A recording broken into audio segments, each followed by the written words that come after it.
The Veil. This ancient organization still strikes fear into the hearts of many. Those in power know that there is a force still pulling the strings of human society, but they can't point out who or what exactly they are. The Veil is an order originally formed by lower witch kings, mostly belonging to the third cohort and below of the ancient Sumer Empire, in the form of a coalition to push forward their own agenda that didn't fit the plans of their superiors, the second and first cohorts. The cohorts were a hierarchy based on the purity of the ancient blood that could be traced back to an original 9 most powerful vampires and rulers of ancient Sumer.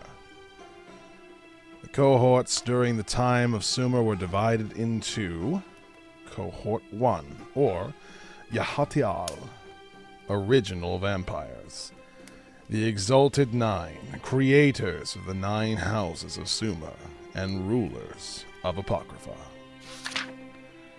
Cohort 2, or Balashi, second generation, founders of the city of Anumati. They expanded the domain of the Sumer Empire, creating new cities outside of Apocrypha. Cohort 3, or Disia, third generation, creators of the Veil as coalition against the Exalted 9 that worked in the shadows, since they couldn't fight against the original vampires on open ground. Cohort 4, or Rihat, fourth generation, vampires created by the Disir that served them as generals and commanders on the field. And Cohort 5, or Nikanur, weakest of vampires. They serve as local lords, ruling in the name of the Sumer Empire. The Veil during the Age of Invasions, however, is divided by sections. Alku, those with great strength and exceptional swordsmanship. Rashata, those with great agility and exceptional assassins. Sahur, powerful mages with affinity for elemental magic. Sahur al-Dam, the secret order of blood mages. Ihimir, the helpful and blessed healers and users of divine magic. Jahamir, the feared mages who delve into hellish magic. The Veil, just like the Sumer Empire as a whole, wishes to rule over all creation. They make deals with demons and pacts with angels without a second thought if this helps further their own personal and selfish causes. They make no distinction for their summonings. As long as a being is willing to serve a member of the Veil, be it a succubus, angel, ogre, or angelic juggernaut, they will employ their services without reservation. This is also reflected in their buildings. The Ziggurat of Anumatai could be used as an example. It is divided into angelic and hellish sides. The angelic side is very bright, with the typical blue and holy magic of the soaring heaven. Calm and serene, this is the perfect place for one who seeks to concentrate in the study of the arcane, or just simply relax and bask in the healing effect of angelic magic. The hellish side is disturbing to any who gaze upon it. Skulls coming out of the strange rocky formations in the ground, the red purple that aggressively pierces the eyes and creates an oppressive aura. This side is usually used as mental training for young apprentices who wish to become warlocks and learn the secrets of the scorching hell. Those are the two sides of Sumer. And for one to rise in that society, one must succeed in at least one of these sides. a powerful warlock capable of raining fire upon their enemies, or a blessed healer capable of closing the gravest of wounds.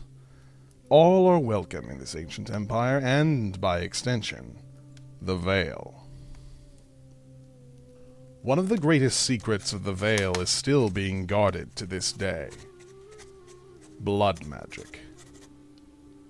Blood magic is the ability to control all of the blood of your enemies, and yours. Blades and whips could be created out of thin air by using the iron running in a person's veins.